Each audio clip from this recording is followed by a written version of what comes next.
ನಾವು ತುರ್ತು ಸುದ್ದಿಗೋಷ್ಠಿಯನ್ನು ನಮ್ಮ ಮಾಧ್ಯಮದವ್ರು ಕರೆದಿದ್ದು ಇದಕ್ಕೇನೆ ಏನದು ಮೆಕ್ಕೆಜೋಳಕ್ಕೆ ಒಂದು ಫಂಗಲ್ ಡಿಸೀಸು ಅದು ಗಾಳಿಯಲ್ಲಾಗಿರ್ಬೋದು ಭೂಮಿಯಲ್ಲಾಗಿರ್ಬೋದು ಅತಿ ಹೆಚ್ಚು ಮೆಕ್ಕೆಜೋಳ ಬೆಳೆಗಾರರಿಗೆ ತೊಂದರೆ ಕೊಡ್ತಾ ಇದೆ. ನಮ್ಮ ಹಾಸನ, ಹೊಳೆನರಸೀಪುರ, ಅರ್ಕಲ್ಗೂಡು, ಚನ್ನರಾಯಪಟ್ಟಣ ಈ ಭಾಗ ಆಲೂರು ತಾಲೂಕುಗಳಲ್ಲಿ ಆಗಲೇ ಸುಮಾರು ಬೆಳೆಯನ್ನು ನಷ್ಟವನ್ನು ಮಾಡಿದೆ.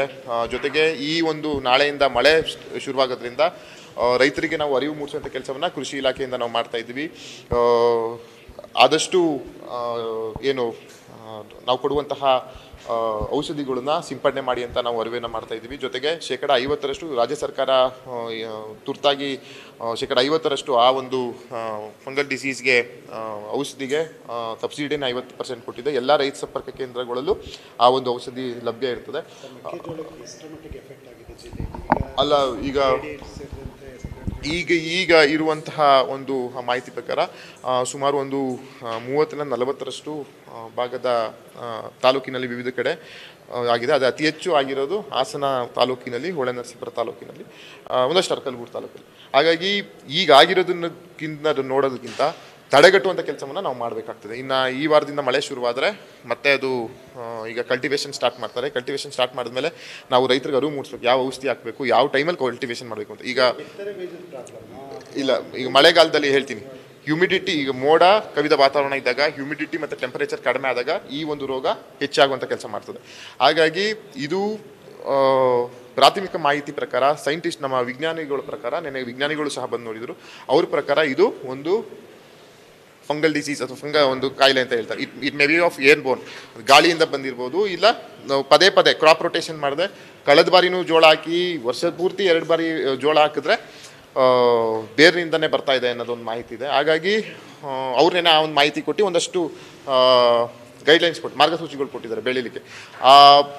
ವಿವಿಧ ಪ್ರಗತಿಪರ ಸಂಘಟನೆಗಳು ರೈತರೆಲ್ಲ ಮನವಿಯನ್ನು ಮಾಡಿದ್ದಾರೆ, ನಮಗೆ ಜೋಳದ ಬಿತ್ತನೆ ಬೀಜ ಮೇಲೆ ಅನುಮಾನ ಇದೆ ಅಂತ. ಹಾಗಾಗಿ ಅದನ್ನು ಸಹ ನಾವು ಟೆಸ್ಟಿಗೆ GKVK ಕಳಿಸಿದ್ದೀವಿ.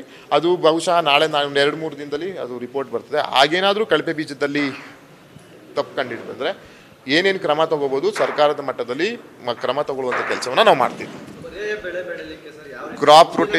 ಕ್ರಾಪ್ ರೊಟೇಷನ್ಗೆ ನಾವು ಒಂದಷ್ಟು ಗೈಡ್ಲೈನ್ಸ್ನ ನಾವು ರಿಲೀಸ್ ಮಾಡ್ತೀವಿ. ರೈತರು ಅರಿವು ಮೂಡಬೇಕು. ನಾವು ಈ ಸಲ ಒಂದು ಬೆಳೆ ಬೆಳೆದ್ರೆ ಮುಂದಿನ ಬಾರಿ ನಾವು ಯಾವ ಬೆಳೆ ಬೆಳಿಬೇಕು, ನಾವು ಕಾಳು ಕಡ್ಡಿ ಯಾವಾಗ ಬೆಳಿಬೇಕು, ಜೋಳ ಯಾವಾಗ ಬೆಳಿಬೇಕು. ಹಾಗಾಗಿ ಅದನ್ನು ಅರಿವು ಮೂಡಿಸೋಂಥ ಕೆಲಸವನ್ನು ಮಾಡಬೇಕು. ಅರಿವು ಮೂಡಿಸೋದು ಇವತ್ತು ನಾಳೆ ಆಗಲ್ಲ, ರೈತರಿಗೆ ಮನದಟ್ಟು ಮಾಡಬೇಕು. ಹಾಗಾಗಿ ಅದು ಟೈಮ್ ತೊಗೊಳ್ತದೆ. ಆದರೆ ಈಗ ತಾತ್ಕಾಲಿಕವಾಗಿ ನಾವು ಈ ರೋಗನ ತಡೆಗಟ್ಟುವಂಥ ಕೆಲಸವನ್ನು ಮಾಡಬೇಕು. ಇದೇ ರೀತಿ ಕ್ರಾಪ್ ರೊಟೇಷನ್ ಮಾಡದೆ ನಾವು ಜೋಳನೇ ಬೆಳ್ಕೊಂಡು ಹೋದರೆ ಮುಂದಿನ ದಿನಗಳು ಈ ಒಂದು ಜೋಳದ ವಿಷಯದಲ್ಲಿ ನಮ್ಮ ಏನದು ಆಲೂಗೆಡ್ಡೆ, ನಾವೇನೀಗ ಆಲೂಗೆಡ್ಡೆ ಆಗಲಿ ನಮ್ಮ ಜಿಲ್ಲೆಯಲ್ಲಿ ನಾವು ಚಿಕ್ಕದ್ರಲ್ಲಿದ್ದಾಗ ಅತಿ ಹೆಚ್ಚು ಆಲೂಗೆಡ್ಡೆ ಬೆಳಿತಿದ್ವಿ ನಾವು ಆದಿಯಾಗಿ. ಈಗ ಯಾರು ಆಲೂಗೆಡ್ಡೆ ಬೆಳಿಗ್ಗೆ ಗಮನ ಹರಿಸ್ತಾರೆ. ಅದೇ ರೀತಿ ಜೋಳ ಆಗಬಾರ್ದು ಅಂತ ನಾವು ಎಚ್ಚೆತ್ತುಕೊಂಡು ರೈತರ ಅನುಭವ ಮಾಡ್ತೀವಿ. ನಾವು ಅದರ ಮುಖಾಂತರ ನಿಮ್ಮೆಲ್ಲರ ಸಹಕಾರವನ್ನು ಕೋರ್ತೀನಿ. ಅತಿ ಹೆಚ್ಚು ಅರಿವು ಮೂಡಿಸಿ ರೈತರಿಗೆ ಈ ವಿಷಯದಲ್ಲಿ ನಾವು ಯಾವ್ಯಾವ್ದು ಔಷಧಿಯನ್ನು ಸಿಂಪಡಣೆ ಮಾಡಬೇಕು, ಯಾವ ಟೈಮಲ್ಲಿ ಎಷ್ಟು ದಿನದಲ್ಲಿ ಮಾಡಬೇಕು ಅಂತ ಅದನ್ನು ಮನವಿಯನ್ನು ಮಾಡ್ತಾ ಅರಿವು ಮೂಡಿಸುವಂಥ ಕೆಲಸವನ್ನು ನಾವು ನೀವೆಲ್ಲ ಒಟ್ಟಾಗಿ ಸೇರಿ ಮಾಡುವಂತ ಹೇಳ್ತೀವಿ.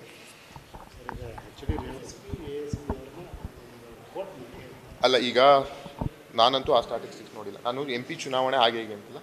ಡ್ರಾಸ್ಟಿಕಲಿ ನಾನು 2023 ನೋಡಿದೆ, 2023 ಹಿಂದೆ ನೋಡಿದ್ರೆ ಡ್ರಾಸ್ಟಿಕಲಿ ಕ್ರೈಮ್ ರೇಟ್ಸು ನಮ್ಮ ಜಿಲ್ಲೆಯಲ್ಲಿ ಕಡಿಮೆ ಆಗಿದೆ. ನಾನು ನೋಡಿರುವಂತಹ ಕಳೆದ ಒಂದು 15 ದಿನದಲ್ಲಿ ನೋಡಿರುವಂತಹ ಒಂದು ರಿಪೋರ್ಟ್ಸು, ಒಂದು ಸ್ಟಾಟಿಸ್ಟಿಕ್ಸ್ ಪ್ರಕಾರ ಅವರು ಯಾವ ಮಾನದಂಡದಲ್ಲಿ ಹೇಳಿದ್ದಾರೆ ನಾನಂತೂ ನೋಡಿಲ್ಲ. ಆಮೇಲೆ ಆ ರೀತಿ ಏನಾದ್ರು ಅಧಿಕಾರಿಗಳ ಮೇಲೆ ಅಲಿಗೇಷನ್ಸ್ ಇದ್ದರೆ ಮೇಲಧಿಕಾರಿಗಳಿಗೆ ಗಮನ ತಗೊಬರಲಿ, ಅವರು ಅದನ್ನು ಬಗೆಹರಿಸೋ ಕೆಲಸವನ್ನು ಮಾಡ್ತಾರೆ. ತಪ್ಪಿದರೆ ಕ್ರಮ ತಗೊಳ್ತಾರೆ. ಅದು ಬಿಟ್ಬಿಟ್ಟು ಮಾಧ್ಯಮ ಮುಖಾಂತರ ಸರ್ಕಾರದ ವಿರುದ್ಧ ಮಾತಾಡೋದನ್ನು ನಾವು ಯಾರೂ ಸಹಿಸಲ್ಲ. ಅವರು ಶಾಸಕರಿದ್ದಾರೆ, ಸ್ವತಂತ್ರ ಇದ್ದಾರೆ, ನಮ್ಗೆ ಹಿರಿಯರಿದ್ದಾರೆ, ಅತಿ ಹೆಚ್ಚು ಅವ್ರಿಗೆ ಅನುಭವ ಇದೆ. ನಮಗೆಲ್ಲ ಅವ್ರು ಹೇಳ್ಕೊಡ್ಬೇಕು, ಈಗೆಲ್ಲ ಹಿಂಗೆ ಆಡಳಿತ ಮಾಡಿ ಅಂತ. ಅವರೇ ಈಗ ಸುಮ್ಮನೆ ಕಾನೂನು ಸುವ್ಯವಸ್ಥೆ ಬಗ್ಗೆ ಅನುಮಾನ ಪಡೋದು ತರಲ್ಲ ಅಂತ ನಾನು ಅನ್ಕೊತೀನಿ. ಇಲ್ಲ, ನನಗದ್ರ ಬಗ್ಗೆ ಮಾಹಿತಿ ಇಲ್ಲ. ಯಾರು ಏಜೆಂಟ್ ಬಗ್ಗೆನೂ ಕೆಲಸ ಮಾಡಲ್ಲ. ಅಧಿಕಾರಿಗಳ ರೀತಿನೇ ಇರ್ತಾರೆ. ಅದೆಲ್ಲ ಗೃಹ ಇಲಾಖೆಯಿಂದ ಇಡೀ ರಾಜ್ಯಕ್ಕೆ ಒಂದೇ ಮಾರ್ಗಸೂಚಿ ಅಂತ ನಾನು ಅನ್ಕೊಂಡಿದ್ದೀನಿ. ನಿಮಗೂ ಅದಿದೆ ಅನ್ಕೊಂತೀನಿ. ಆ ಮಾರ್ಗಸೂಚಿ ಮೇಲೆ ಏನೇನು ಮಾಡ್ಬೋದು ಕ್ರಮ ತಗೊತಾರೆ. ಅದು ಬಿಟ್ಬಿಟ್ಟು ಇಂಟೆನ್ಷನ್ಲಿ ಯಾರ್ಯಾರು ಮಾಡಿದ್ರು ಅಂತ ಮಾಧ್ಯಮ ಮುಖಾಂತರ ನಾನು ಹೇಳಕ್ ಹೋದ್ರೆ ಬೇರೆ ರೀತಿಯ ಮೆಸೇಜ್ ಹೋಗ್ತದೆ. 2022 ಅಲ್ಲ, 2018 18ರಿಂದ 19ರವರೆಗೆ ಮಾಹಿತಿಗಳನ್ನ ನಾನು ತೆಗೆದು ಇಲ್ಲಿ ಕೊಟ್ಟರೆ ತಪ್ಪಾಗ್ತದೆ, ನಾನು ಸುಮ್ಮನಿರ್ತೀನಿ. 2018 to 2019 ಯಾರ್ಯಾರ ಮೇಲೆ ಎಷ್ಟೆಷ್ಟು ಕೇಸ್ ಮಾಡಿದರು, ಯಾರ್ಯಾರನ್ನ ಅಮಾಯಕರುಗಳನ್ನ ಜೋಡಿಸಿಟ್ರು ಮಾಡಿದರು, ಅದನ್ನೆಲ್ಲ ನಾನು ಮಾಹಿತಿ ಕೊಟ್ಟರೆ ತಪ್ಪಾಗ್ತದೆ. ಹಳೇದು ಮುಗಿದೋಗಿದೆ, ಹಾಗಾಗಿ ಅದ್ರ ಬಗ್ಗೆ ಮಾಹಿತಿ ಮಾಡೋದು ಬೇಡ. ಯಾರು ಇದರಲ್ಲಿ ಬೇಡ ಅದ್ರ ಬಗ್ಗೆ. ಈಗ 14 ವರ್ಷದ ಮಾತಾಡಿ ನಾನು ಇದಾಗಕ್ಕೆ ಇಷ್ಟ ಆಯ್ತು. ಅದೇ ಸರ್ಕಾರದ ಮೇಲೆ ಏನಾದ್ರು ಒಂದು ಹೇಳಬೇಕಲ್ಲ. ಈಗ ಅವರು ಹಿರಿಯರಿದ್ದಾರೆ, ನಮಗೆಲ್ಲ ಮಾರ್ಗದರ್ಶನ ಕೊಡ್ತಾರೆ ಅಂತ ನಾನು ಅಂದ್ಕೊಂಡಿದ್ದೀವಿ. ಇವರು ಇಲ್ಲ ಸಲ್ಲದ ಆರೋಪ ಮಾಡೋದಕ್ಕಿಂತ ನಮ್ಮ ಜೊತೆ ಕೈ ಜೋಡಿಸಲಿ, ನಮ್ಗೆ ಅದು ಅಭಿವೃದ್ಧಿಗೆ ಅವಕಾಶ ಮಾಡಿಕೊಡ್ಲಿ. ಈಗೆಲ್ಲ ಹೀಗೆ ಅಂತ ನಮ್ಗೆ ಹೇಳಲಿ, ಕೆಲಸ ಮಾಡಿ ಹಿಂಗೆಲ್ಲ ಈಗ ಮಾಡ್ಬೋದು ಅಂತ. ಅದು ಬಿಟ್ಬಿಟ್ಟು ಕಾನೂನು ಸುವ್ಯವಸ್ಥೆ ಮೇಲೆ, ಜಿಲ್ಲಾಡಳಿತದ ಮೇಲೆ ಅನುಮಾನ ಪಡೋದಾಗಲಿ ಮಾಡೋ ಕೆಲಸ ಮಾಡಬಾರ್ದು. ನಾವು ಜನಪ್ರತಿನಿಧಿಗಳು ಅಧಿಕಾರಿಗಳನ್ನ ತಿದ್ದುವಂಥ ಕೆಲಸ ಮಾಡಬೇಕು, ಕೆಲಸ ತಗೋಬೇಕು ಅವ್ರ ಹತ್ರ. ಸರ್ಕಾರ ಅಧಿಕಾರಿಗಳನ್ನ ಯಾಕೆ ಮಾಡಿರೋದು? ಸಾರ್ವಜನಿಕರು ಕೆಲಸ ಮಾಡಲಿಕ್ಕೆ.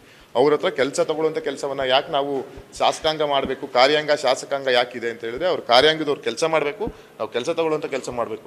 ಆಗ ಜನಪ್ರತಿನಿಧಿಗಳು ನಮ್ಮ ಜವಾಬ್ದಾರಿ ಇರ್ತದೆ. ಹಂಗೇನಾದ್ರು ಅವ್ರ ಸಮಸ್ಯೆ ರೀತಿ ಕಂಡಾಗ ಕರೆದು ಮಾತಾಡಲಿ, ಅವ್ರನ್ನ ತಿದ್ದಲಿ. ಅವ್ರು ಬಗ್ಗಲಿಲ್ವಾ ಅಧಿಕಾರಿಗಳು ಕಂಪ್ಲೇಂಟ್ ಮಾಡಲಿ ಮೇಲಧಿಕಾರಿಗಳಿಗೆ. ಅದ್ರ ಬಗ್ಗೆ ಯಾರು ಒಪ್ಪಂದ ಇಲ್ಲ.